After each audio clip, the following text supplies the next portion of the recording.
Hello and welcome to Cricbuzz Comm Box. I'm Saiyami Kher and I have Shaun Pollock with me.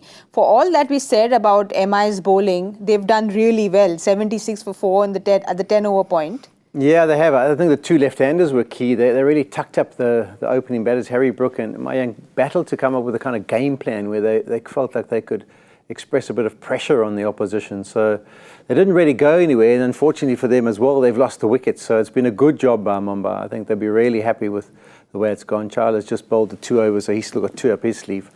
But I think they're in control. It'll be a hell of an innings by Agarwal or Klaasen if they take it over the line from here. We'll have a look at Hyderabad's batting card. You spoke about Mayank. We spoke a lot about him in the pre-match show and, well, the last 3 match shows as well. 31 of 26. He's almost like the lone warrior there in that card. Yeah, look at all their strike rates. 9 of 7, 31, 26, 7, 5, 22, 17. No one's really cut loose, have they? So the pressure hasn't been applied, and you're kind of wondering where it's going to come from. You know, if it doesn't come soon, it's going to be left too late. So, I mean, Mayank, I think he's desperate to get a score on the board, and that might be dictating a little bit to his game plan. But from now on, he's had enough time to be seen it clear. So he has to really push on. But do you think it's something to do with the pitch? Because we spoke about if they roll it, it might get easier for the batsman. Clearly, it hasn't. Yeah, I think communication from the Mumbai batters has been good.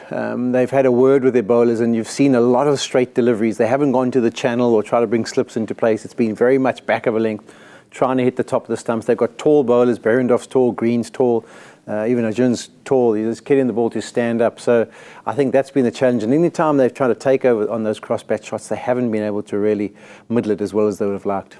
But in the power play, you think they should have gone a little bit or pressed the foot on the accelerator a little bit? Did they miss a trick there? Yeah, definitely. I mean, they ended up on 42. They needed to be at 49 because then I would have won the predictive game, and the points would have been in the bag, and they would have been ahead of where they needed to be. So, yeah, I think they ideally would have liked to. You think of the inexperience of Tendulkar is the one person who they kind of needed to put under immense pressure to try and get a few bad deliveries, but they weren't able to do so. So credit to MI and the plans that they put in place.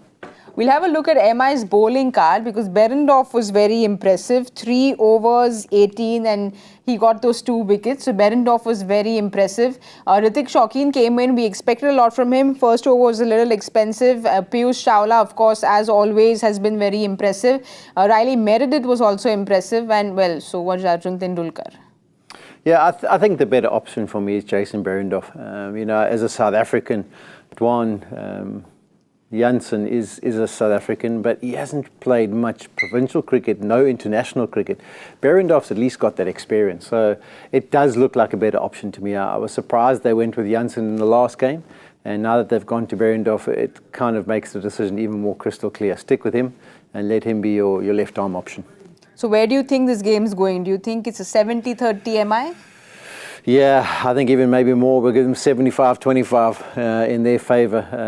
Klaasen's been a good touch for South Africa, and obviously Mayank now has got a start. But sure, it would be a hell of an innings or partnership between these two. We should expect Hyderabad to get an Abdul Samad because they will want that extra batter, obviously. So this is their impact list. Should we expect Abdul Samad to come in? Yeah, I think they have to try and strengthen it somehow. You know, they might wait for a little bit later just to see what unfolds. But if they lose another wicket, then that impact substitution has to be made.